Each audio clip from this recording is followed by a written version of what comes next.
እስራኤልና ሐማስ የተኩስ አቁም ስምምነት ከፈጸሙ በኋላ መወነጃጀልን አብዝተዋል።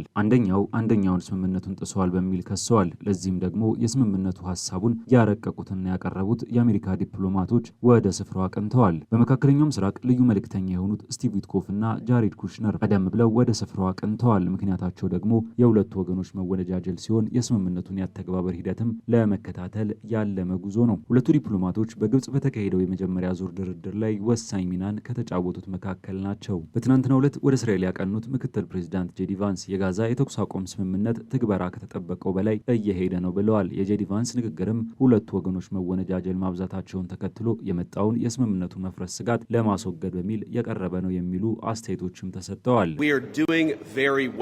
በጣም ጥሩ እየሰራን ነው። በጣም ጥሩ ቦታ ላይ ነን። እኛ መስራታችን እንቀጥላለን።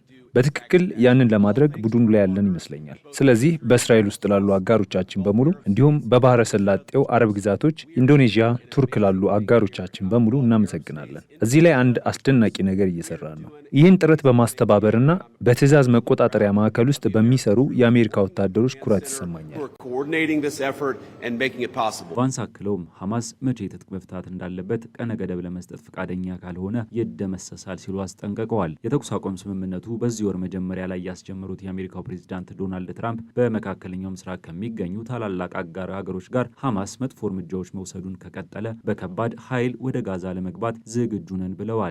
የተኩስ አቁም ስምምነቱ ከተፈረመ ቢሰነባበትም ጋዛ አሁንም ውጥረት ውስጥ ትገኛለች። ሐማስ ሁለት ወታደሮችን ገድሏል ያለችው እስራኤል ለዚህ ተግባር በሚል በሰጠችው ምላሽ በርካታ ፍልስጤማውያን ተገድለዋል። ትራምፕ በማህበራዊ ድረገጻቸው ላይ ሐማስ ትክክለኛውን ነገር እንደሚያደርግ አሁንም ተስፋ አለኝ፣ ይህንን ካላደረገ የሐማስ ፍጻሜ ፈጣን፣ አስፈሪና ጭካኔ በተሞላበት መንገድ ይሆናል በማለት ጽፈዋል። የአሜሪካ ፕሬዝዳንትና ምክትል ፕሬዝዳንት መሰል ንግግር ላስተዋለ ሰውም ሐማስ ላይ የሚያደርጉትን ጫና መጨመሩን ያመላክታል። ምናልባትም በቀጣይ የሚደረጉ ድርድሮች ሐማስ ላይ ጫና የሚያሳድሩ እንደሚሆኑ አመላካች ናቸው። እነዚህም ድርድሮች ዋነኛ የሚባሉ ጉዳዮች ላይ የሚያተኩሩ እንደሚሆኑም ይጠበቃል። የሐማስ የትጥቅ መፍታት ጉዳይ፣ የመንግስት ምስረታው ላይ የሐማስ ተሳትፎን በተመለከተና የእስራኤል ኃይሎች ከተቆጣጠሯቸው ቦታዎች መልቀቃቸውን የሚመለከቱ ጉዳዮችም ድርድር እንደሚካሄድባቸው የሚጠበቁ ናቸው። ቫንስ የእስራኤል ጠቅላይ ሚኒስትር ቤንጃሚን ኔታንያሁ በጉብኝታቸው ወቅት ከሐማስ ጋር ያለውን ጦርነት ለዘለቄታው እንዲያበቃ በረዥም ጊዜ ጉዳዮች ላይ ድርድር እንዲጀምሩ ግፊት ያደርጋሉ ተብሎ ይጠበቃል። ምክትል ፕሬዚዳንቱ እስራኤል ወደ ስምምነቱ ዋና ዓላማዎች ለመጓዝ በሚያስደንቅ ሁኔታ አጋዥ በመሆኑ አመስግነዋል። ሆኖም ግን ተጨማሪ ውጤቶችን ለማስገኘት ብዙ ጠንክሮ መስራት እንዳለባት ተናግረዋል። የተኩስ አቁም ስምምነቱን ለመደራደር የረዱት ሁለቱ የአሜሪካ ልዩ ልዑካን ስቲቭ ዊትኮፍ እና ጃሬድ ኩሽነር ከቫንስ ጋር በደቡብ እስራኤል ተገኝተዋል። ዊትኮፍ እና ኩሽነር ሰኞ ዕለት እስራኤል ከደረሱ በኋላ ከኔታንያሁ ጋር ተወያይተዋል። ትራምፕ ምክትላቸውንና ልዑካኖቻቸውን ወደ እስራኤል መላካቸው የስምምነቱ ግስጋሴውን እንዲቀጥሉና በሁለተኛው ወሳኝ የጋዛ ሰላም ድርድር እቅዳቸው ላይ ንግግር እንዲጀምሩ ግፊት ለማድረግ ነው ተብሏል። ሐማስ ቀሪ የታጋቾችን አስክሬን እስካልመለሰ ድረስ እስራኤል ወደዚህ አይነት ንግግር እንደማትገባ ከዚህ ቀደም ተናግራለች። ኒውዮርክ ታይምስ የአሜሪካ ባለስልጣናትን ጠቅሶ እንደዘገበው የእስራኤል ጠቅላይ ሚኒስትር ስምምነቱን ትተው በሐማስ ላይ ያነጣጠረ ጥቃት ሊቀጥሉ ይችላሉ የሚል ስጋት አድሮባቸዋል። ኔታንያሁ ለእስራኤል ፓርላማ ከቫንስ ጉብኝት አስቀድመው ከአሜሪካው ምክትል ፕሬዚዳንት ጋር የደህንነት ተግዳሮቶችንና ፖለቲካዊ እድሎችን በተመለከተ እንደሚወያዩ ተናግረው ነበር። ኔታንያሁ ሐማስ ወታደሮቻቸው ላይ የሰነዘረውን ጥቃት ተከትሎም የአጸፋ ምላሽ መሰንዘራቸውን አረጋግጠዋል። አንዱ እጃችን መሳሪያ ይዛል፣ ሌላኛው እጃችን ለሰላም የተዘረጋ ነው ብለዋል። አክለውም ከሀያሎች ጋር ታርቀህ እንጂ ከደካሞች ጋር አይደለም፣ ዛሬ እስራኤል ከመቼው ጊዜ በላይ ጠንክራለች ሲሉ ተናግረዋል። ምክትል ፕሬዚዳንት ጄዲ ቫንስን ጨምሮ ወደ እስራኤል የላከችው አሜሪካ አሁን ደግሞ የውጭ ጉዳይ ሚኒስትር ማርኮ ሩቢዮ በዚህ ሳምንት ወይም በሳምንቱ መጨረሻ ወደ እስራኤል ለመጓዝ ማቀዳቸው ተዘግቧል። ሩቢዮ በዚህ ወር መጀመሪያ ላይ በመካከለኛው ምስራቅ በተካሄደው የመጀመሪያ ንግግሮች በእስራኤልና በሐማስ መካከል መደበኛ የተኩስ አቁም ስምምነት ላይ በደረሰበት ወቅት ለአሜሪካ ቁልፍ ተደራዳሪ ነበሩ። የአሜሪካው የዜና ገጽ አክሲዮስ በጋዛ የተኩስ አቁም ስምምነት ላይ ጫና እየጨመረ በመምጣቱ የውጭ ጉዳይ ሚኒስትሩ ወደ ቀጠናው ሊመለሱ ማቀዳቸውን ዘግቧል። በተመሳሳይ ታይምስ ኦፍ እስራኤል የአሜሪካ ባለስልጣንን በማነጋገር ማረጋገጡን ገልጿል። በካይሮ የሚገኙ የሐማስ ዋና ተደራዳሪ ካሊል አልሃያ በበኩላቸው ቡድናቸውና ሌሎች የፍልስጤም አንጃዎች የተኩስ አቁም ስምምነቱ ሙሉ በሙሉ እስከ መጨረሻው ተግባራዊ ለማድረግ ቁርጠኛ መሆናቸውን አጽንኦት ሰጥተዋል። ከአስታራቂዎቹና ከአሜሪካው ፕሬዝዳንት የሰማነው ነገር የጋዛ ጦርነት ማብቃቱን አረጋግጦልናል ሲሉ ለግብፅ አልቃሂራ ቴሌቪዥን ተናግረዋል። በተጨማሪም ሐማስ በጋዛ የሚገኙትን የሟቾችን አስክሬን ለማስረከብ በቁርጠኝነት እየሰራ እንደነበር ገልጸዋል። ይሁን እንጂ በባለሙያ ባለሙያና መሳሪያ እጥረት የተነሳ በፍርስራሽ ውስጥ ያሉትን ለማውጣት የሚደረገውን ጥረት እጅግ አስቸጋሪ አድርጎታል ብለዋል። ሐማስ በአንድ ምሽት 2 ሟች እስራኤላውያን ታጋች አስክሬን በጋዛ ለቀይ መስቀል ማስረከቡን የእስራኤል ባለስልጣናት ተናግረዋል። በሐማስ የተመለሱት 2 ታጋቾች መካከል የ85 ዓመቱ ዛልማኖቪች ከመኖሪያ ቤታቸው ታፍነው በግዞት መገደላቸውን የእስራኤል መከላከያ ሰራዊት በመግለጫው ተናግሯል። ሌላኛው የ38 ዓመቱ አዳር የኒር ኦዝ ማህበረሰብ ደህንነት ቡድን አባል የነበረና በጥቅምት 7ቱ ጥቃት የሐማስ ታጣቂዎች ጋር ሲዋጋ ሕይወቱ ያለፈ ነው።